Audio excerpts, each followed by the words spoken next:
الحمد لله وحده والصلاة والسلام على من لا نبي بعده وعلى آله وصحبه أجمعين. أما بعد فأعوذ بالله من الشيطان الرجيم. بسم الله الرحمن الرحيم. واعلموا أنما غنمتم من شيء فأن لله خمسه وللرسول ولذي القربى واليتامى والمساكين وابن السبيل.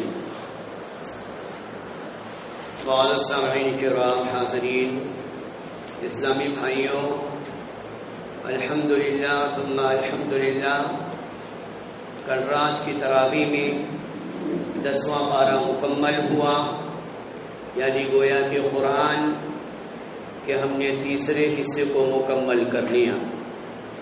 الحمدللہ بہت ہی اچھے انداز سے ہم رب سبحانہ و تعالیٰ کے کلام کو سماعت کر رہے ہیں.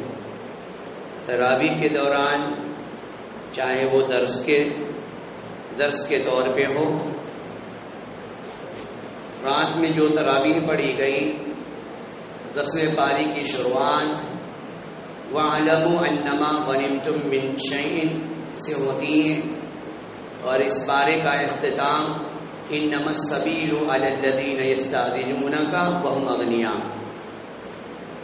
اس پارے میں اللہ سبحانہ و تعالیٰ نے جہاد کی فضیلت، جہاد میں شامل ہونے والوں کے مراتب کا تذکرہ کیا ہے.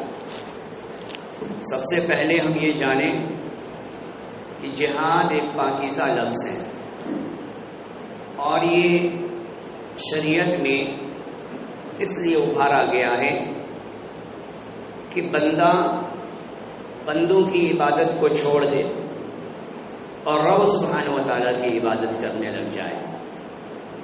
جیسے ہی بندوں نے نبی مکرم صلی اللہ علیہ وسلم کے زمانے میں آپ کے ہاتھ پر طائب ہو کر رب کی وحدانیت کو قبول کیا تو صحابہ کرام کی جماعت وہ جماعت ہے جنہوں نے تلوار ان کے قدموں میں ڈال دیا.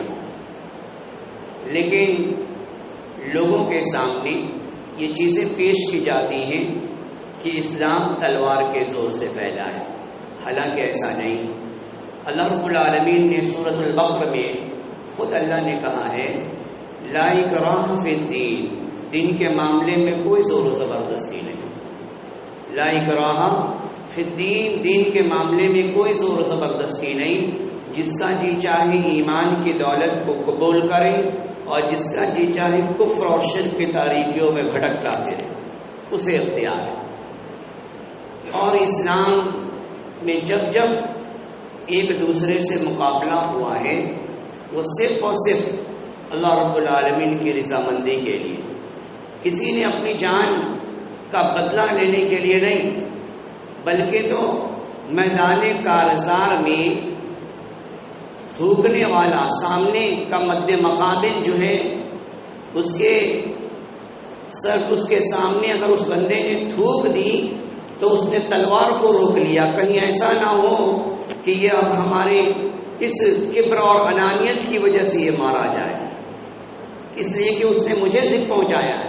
اور جو ہماری لڑائی ہے یہ اپنی ذات کے لیے نہیں، یہ اپنی ذات کے لیے نہیں بلکہ رب سبحانہ و تعالیٰ کی رضامندی کے لیے ہے. یہ جذبہ، یہ شوق ہوا کرتا تھا صحابہ کرام میں. لوگ سوشل میڈیا میں جو الگ الگ ناموں سے موسوم کرتے ہیں، کوئی دھوپ جہاد کہہ رہا ہے، کوئی ساؤنڈ جہاد کہہ رہا ہے، کوئی لاف جہاد کہہ رہا ہے. یعنی جہاد ایک پاکیزہ عمل ہے اور اس عمل کو مجروح کرنے کی کوششیں کی جا رہی ہیں. اللہ سبحانہ و تعالیٰ نے اس کے مقصد کو بیان فرمایا ہے. اللہ رب العالمین جہاد کا جو سب سے پہلا مقصد یہ ہے کہ کفر اور شرک سے انسان تائب ہو جائے اور تائب ہو کر نماز کا عادی ہو جائے، زکوٰۃ ادا کرنے والا ہو جائے، اور ساتھ ہی ساتھ اطاعت و بندگی کی زندگی گزارنے والا ہو جائے. اطاعت کس کی؟ اللہ کی اور اللہ کے رسول کی، یعنی بندہ پکا مومن بن جائے. اللہ رب العالمین سورۃ التوبہ آیت نمبر 5 میں اللہ کا فرمان ہے وَإِن تَابُوا وَأَقَامُوا الصَّلَاةَ وَآتَوُا الزَّكَاةَ فَخَلُّوا سَبِيلَهُمْ إِنَّ اللَّهَ غَفُورٌ رَحِيمٌ۔ ہاں اگر وہ توبہ کر لے، نماز کے پابند ہو جائے، زکوٰۃ ادا کرنے لگے تو تم ان کی راہیں چھوڑ دو۔ یعنی جب یہ عمل کا انسان پابند ہو جائے تو رب کہہ رہا ہے کہ انہیں چھوڑ دو، اور یقیناً اللہ تبارک و تعالیٰ بخشنے والا مہربان ہے۔ یہ جہاد کا پہلا مقصد اللہ رب العالمین نے بیان فرمایا۔ دوسری بات کہ جہاد میں معاون کام، یعنی ایسے کام انجام دیے جانے چاہیے جو معاون ہو، مددگار ہو۔ آگے اللہ رب العالمین نے اللہ تبارک و تعالیٰ کا ذکر کرنا، ایسے حالات جب پیش آ جائیں کہ انسان کو غافل نہیں ہونا چاہیے، بلکہ اللہ رب العالمین کی یاد سے جڑا رہنا چاہیے۔ اسی طریقے سے اللہ رب العالمین نے یہ کہا اس بارے کے اندر کہ بری عادت کو انسانوں کو چھوڑ دینا چاہیے۔ بری عادت کچھ بھی ہو سکتا ہے۔ سورہ انفال کی آیت نمبر 53 میں اللہ رب العالمین کہہ رہا ہے کہ یہ اس لیے کہ اللہ تبارک و تعالیٰ ایسا نہیں کہ کسی قوم پر کوئی نعمت انعام فرما کر پھر بدل دے جب تک کہ وہ خود اپنی حالت کو نہ بدل دے، جو کہ ان کی اپنی تھی، اور یہ کہ اللہ تبارک و تعالیٰ سننے والا اور جاننے والا ہے۔ اس آیت میں علامہ اقبال نے ایک شعر کہا ہے، ان اللہ لا یغیر ما بقوم حتی یغیروا ما بانفسہم۔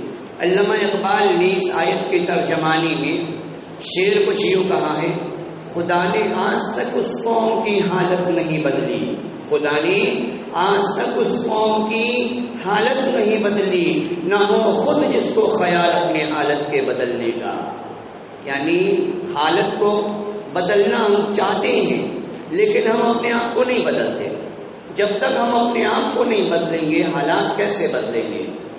تو حالات کو بدلنے کے لیے ہمیں اپنے آپ کو بدلنا ہوگا۔ اللہ رب العالمین وہی اس آیت میں کہہ رہے ہیں ان اللہ لا یغیر ما بقوم حتی یغیروا ما بانفسہم۔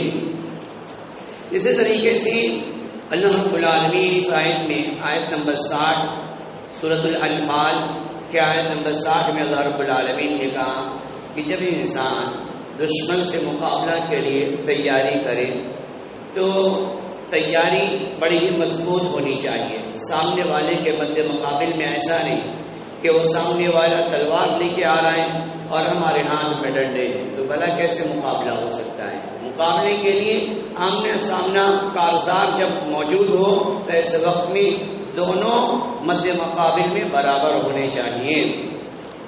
اسی طریقے سے انسان کے اندر شوق ہونا چاہیے، شوق کہ ہم جو لڑائی لڑ رہے ہیں وہ اللہ رب العالمین کی رضا کے لیے، اللہ رب العالمین کی خوشنودی کے لیے، اسلام کی سربلندی کے لیے۔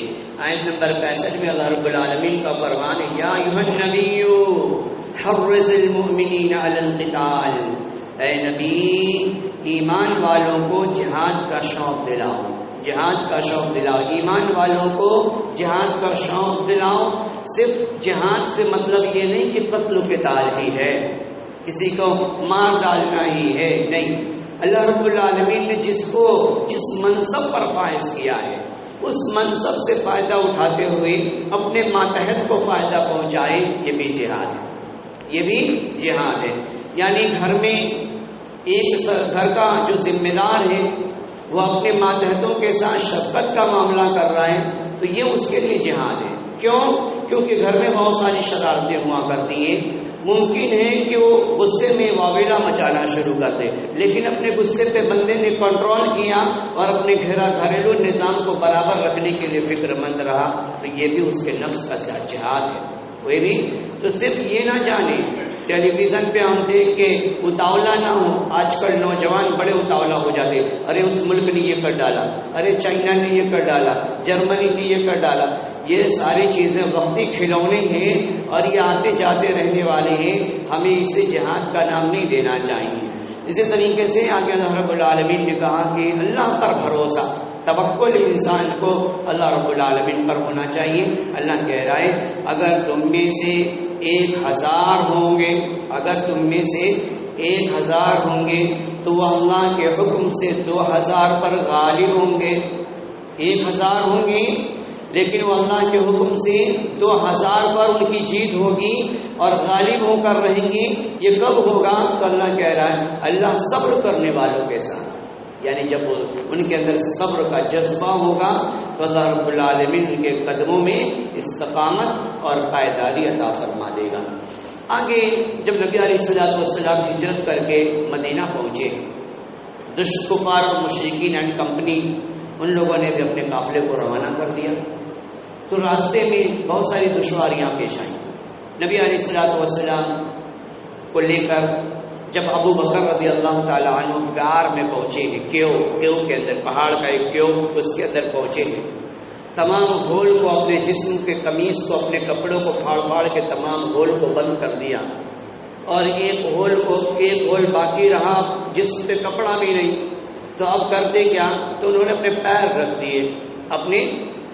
دیے۔ دیکھیں اس غار کا منظر کیا رہا، اوپر دشمن، اس کا جو دروازہ ہے اس کے سامنے دشمن تلوار سے لیس وہاں پہ تعینات کھڑا ہے، اور نیچے نبی علیہ الصلوۃ والسلام اس غار کے اندر، اور دوسرا ابو بکر رضی اللہ تعالیٰ عنہ، انسانوں میں سب سے افضل ترین انسان، نبیوں میں سب سے بلند پایا نبی محمد رسول اللہ صلی اللہ علیہ وسلم، اور ابو بکر رضی اللہ تعالیٰ عنہ۔ اس وقت ابو بکر رضی اللہ تعالیٰ عنہ کا دل بالکل اضطراری کیفیات تھا، بار بار اوپر دیکھتے، ارے اس نے اب دیکھا تب دیکھا، اب دیکھا تب دیکھا، ہماری تو اب شامت آئی، ہم پکڑے گئے، ہمیں کوئی بچا نہیں سکتا۔ یہ جب منظر تھا تو اس وقت میں ابو بکر رضی اللہ تعالیٰ عنہ سے نبی علیہ الصلوۃ والسلام نے کہا لا تحزن ان اللہ معنا، کہ تمہیں غم کرنے کی ضرورت نہیں ہے، اللہ رب العالمین ہمارے ساتھ ہے، غم کرنے کی ضرورت نہیں ہے، اللہ رب العالمین ہمارے ساتھ ہے۔ دیکھیں وہ حالات کیا پیش آیا تھا۔ مدینہ، جب مکہ سے مدینہ کی جانب ہجرت کا پرخطر سفر تھا، دشمن تھا اور موت بن کر سر پر منڈلا رہا تھا، یعنی فوجی دستہ دروازے پر، غار کے دروازے پر۔ پوری کائنات میں سب سے اونچی شخصیت محمد الرسول اللہ صلی اللہ علیہ وسلم، پوری امت محمدیہ میں سب سے اونچی شخصیت سیدنا ابو بکر صدیق رضی اللہ تعالیٰ عنہ غار میں موجود تھے۔ غار کے دروازے پر جان کے دشمن تھے، اور کس قدر یقین بھرے بول تھے جو نکلے تھے نبی علیہ الصلوۃ والسلام کے زبان سے، جنہیں اسی پارے کے اندر اللہ رب العالمین نے اس پر سورۃ التوبہ آیت نمبر 40 میں اللہ رب العالمین نے بیان فرمایا کہ ابو بکر یہ طوفان جتنے بھی سخت ہو، اللہ پر توکل، یقین وہ دولت ہے کہ اس ہمت کو کبھی پست نہیں ہونے دیتی، ہمت کو کبھی پست نہیں ہونے دیتی، تو یقین کا دامن تھامے رکھو۔ تو اس وقت نبی علیہ الصلوۃ والسلام نے کہا لا تحزن ان اللہ معنا، تو اللہ رب العالمین نے یہ آیت نازل فرما دی۔ اور اسی بارے کے اندر اللہ رب العالمین نے ناکامی کا پہلا سبب، انسان تیار ہے لیکن کچھ ایسے عمل بھی انجام دیے گئے کہ ناکامیاں ہاتھ آ گئیں۔ سب سے پہلے ناکامی کی جو پہلی علامت ہوا کرتی ہے وہ آپس میں لڑائی جھگڑے۔ بہت ساری اردو کی کتابوں میں بھی لکھی، ایک شعر کے طور پہ بھی لکھا ہے، مثال بھی لکھی جاتی ہے کہ اگر آپے سے باہر نہ ہوتا، اگر انسان آپے سے باہر نہ ہوتا تو یوں معلوم ہوتا نہ یوں زخم کھاتا۔ انسان جب آپے سے باہر ہو جاتا ہے، آپس میں گتھم گتھا ہو جایا کرتا ہے، تو اس کا فائدہ تیسرا اٹھایا کرتا ہے، اس کا فائدہ ہمیشہ تیسرے کو ہوتی ہے۔ تو سب سے پہلے ناکامی کی پہلی شرط کہ انسان لڑائی جھگڑے سے اپنے آپ کو اجتناب کر لے اگر اپنا بچاؤ چاہتا ہے، ورنہ وہ ناکام ہو جائے گا۔ چاہے وہ گھر میں ہو چاہے وہ باہر ہو، لڑائی جھگڑے ہوتے تو سوائے نقصان کے کچھ حاصل نہیں ہوتا۔ وہ اللہ تبارک و تعالیٰ سورہ انفال کی آیت نمبر 46 میں کہہ رہے ہیں وَأَطِیعُوا اللَّهَ وَرَسُولَهُ وَلَا تَنَازَعُوا فَتَفْشَلُوا وَتَذْهَبَ رِيحُكُمْ وَاصْبِرُوا إِنَّ اللَّهَ مَعَ الصَّابِرِينَ، اللہ کی اور اس کے رسول کی فرما برداری کرتے رہو، آپس میں اختلاف نہ کرو ورنہ بزدل ہو جاؤ گے اور تمہاری ہوا اکھڑ جائے گی۔ آپس میں اختلاف کے نتیجے میں انسان کے سلسلے میں رب کا قرآن کہہ رہا ہے کہ بزدل ہو جاؤ گی اور تمہاری ہوا اکھڑ جائے گی، اور صبر کا دامن تھامے رکھو، یقیناً اللہ تبارک و تعالی صبر کرنے والوں کے ساتھ ہے۔ جب انسان آپس میں جھگڑا کرتا ہے تو یقیناً اس کے نقصان کے علاوہ کچھ حاصل نہیں ہوتا۔ دوسری ناکامی کا سبب ریاکاری ہے، ریاکاری، دکھلاوا، اور جب انسان کے اندر دکھلاوا آ جاتا تو انسان خود اعتمادی کا شکار ہو جاتا، اس لیے اسے اعتماد ہو جاتا کہ ارے ہمارے پاس تو توپ ہے، ٹینک ہے، میزائل ہے، یہ ساری چیزیں ہماری جیت ہوگی۔ لیکن ہم لوگوں نے ابھی چند دنوں پہلے یہ منظر ہم سب کی آنکھوں نے دیکھا، ٹیلی ویژن والوں نے دکھلایا کہ جن کے پاس یہ سارے ذرائع تھے پھر بھی وہ ناکام، سارے ذرائع ہونے کے بعد بھی ناکام ہو گئے۔ کیوں؟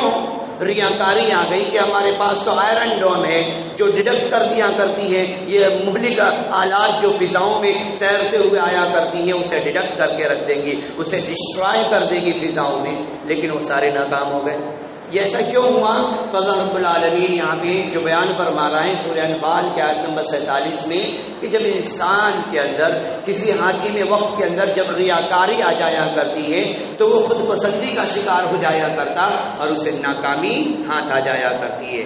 پھر اسی طریقے سے ناکامی کا تیسرا سبب مال کی چاہت کرنا، کہ ہم دوسرے کو ڈھیر کر دیں گے، ڈھیر سارے مال ہمیں حاصل ہو جائیں گے، تو یہ بھی ایک ناکامی کے سبب میں سے۔ ناکامی کا چوتھا سبب تکبر کرنا، غرور کرنا کہ میں ہی سب سے بڑا ہوں، میری حکومت سب سے بڑی ہے، ہمارے پاس پیسوں کے انبار ہیں، ہمارے پاس آرمیز کے بے شمار ٹولے موجود ہیں، تمام ہمارے پاس نیوی ہے، ہمارے پاس وہ تمام بحری بری یہ سارے فضائی یہ تمام فوجی دستہ کے ہم مالک ہیں، لہذا ہمارا کوئی بال بیکار نہیں کر سکتا۔ لیکن جب رب کی ہوائیں چلنے لگتی ہیں تو اڑا کے اللہ رب العالمین خاک بنا دیا کرتا ہے۔ لاس اینجلس کو اللہ نے خاک بنا کے رکھ دیا، اسی طریقے سے بڑے بڑے ممالک کو اللہ رب العالمین نے پانی میں بہا دیا، زلزلہ میں عالیشان عمارتوں کو رب نے دھسا دیا۔ تو انسان کو تکبر نہیں کرنی چاہیے۔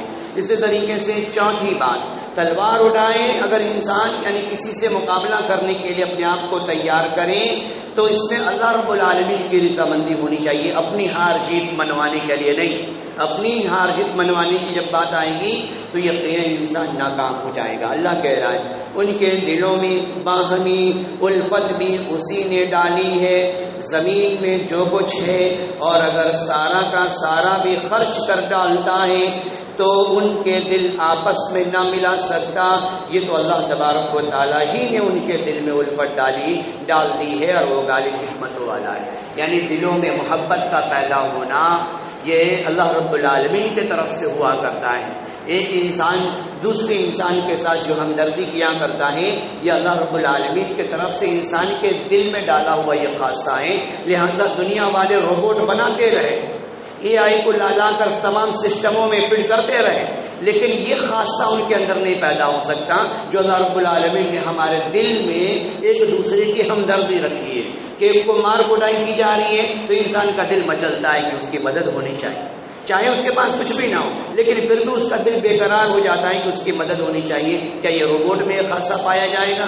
کبھی نہیں ہو سکتا۔ تمام کے تمام چیزوں کو، انسانی چیزوں کو محفوظ کر کے میموری کی شکل میں اس میں انسرٹ کر دے، لیکن پھر بھی یہ رب کی طرف سے عطیت ہے، یہ نہیں ہو سکتا۔ آگے اللہ رب العالمین کہہ رہا ہے کہ انسان جب رب سبحانہ و تعالیٰ کے راہ میں نکلا کرتا ہے اور اللہ کی سربلندی والا کام کیا کرتا ہے تو اسے کچھ انعام اللہ رب العالمین دیتا ہے۔ تو ان میں سے پہلا انعام آپس میں محبت، دوسرا انعام بخشش الہی کا ذریعہ اللہ رب العالمین اسے بخش دیا کرتا ہے۔ اللہ رب العالمین بخش دیا کرتا۔ اللہ کہہ رہا ہے کہ المؤمنون حقا لهم مغفرۃ ورزق کریم، یہی لوگ سچے مومن ہیں اور ان کے لیے بخشش ہے اور عزت کی روزی ہے، یعنی اللہ رب العالمین پاکیزہ رزق بھی عطا کرتا ہے۔ کامیاب ہونے والوں کا کو تیسرا انعام جو دیا جاتا ہے وہ نصرت الہی، نصرت الہی یعنی اللہ کی مدد، اللہ کی مدد ان کے ساتھ شامل حال رہا کرتی ہے۔ چوتھا انعام بڑے بڑے درجے کا اللہ رب العالمین نے وعدہ کیا ہے۔ اللہ کہہ رہا ہے والذین آمنوا وہاجروا وجاہدوا فی سبیل اللہ باموالہم وانفسہم اعظم درجۃ عند اللہ واولئک هم الفائزون۔ جو لوگ ایمان لائے، ہجرت کی، اللہ کے راہ میں اپنا مال اپنی جان سے جہاد کیا، وہ اللہ کے یہاں بہت بڑے مرتبے والے ہیں اور یہی لوگ مراد پانے والے ہیں، کامیاب ہونے والے ہیں۔ پانچواں انعام دنیا کی اور آخرت کی کامیابی کا ذریعہ ہے، دنیا اور آخرت کی کامیابی کا ذریعہ ہے۔ اللہ کہہ رہا ہے آیت نمبر 20 سورۃ التوبہ، اور یہی لوگ مراد پانے والے ہیں۔ اور چھٹا انعام رحمت الہی کا ذریعہ ہے، یبشرہم ربہم برحمت منہ، اور انہیں ان کا رب اپنی رحمت کی خوشخبری دیتا ہے۔ ساتواں انعام رضائے الہی کا ذریعہ ہے، اللہ کی رضامندی کا یہ ذریعہ ہوا کرتی ہے۔ جنت میں اعلیٰ مقام اسے دیا جائے گا، جنات لہم فیہا نعیم مقیم، ان کے لیے جنت کی نعمتوں کی خوشخبریاں ہیں۔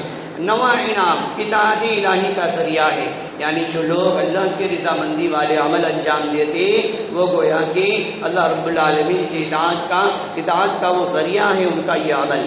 دسواں انعام بھلائی اور کامیابی کا ذریعہ ہے۔ اللہ تبارک و تعالیٰ کہہ رہا ہے سورۃ التوبہ آیت نمبر 88 میں لکن الرسول والذین آمنوا معہ جاہدوا باموالہم وانفسہم واولئک لہم الخیرات واولئک هم المفلحون۔ لیکن خود رسول اللہ صلی اللہ علیہ وسلم اور اس کے ساتھ کہ ایمان والے اپنے مالوں اور جانوں سے جہاد کرتے ہیں، یہی لوگ بھلائیوں والے ہیں اور یہی لوگ کامیابی حاصل کرنے والے ہیں۔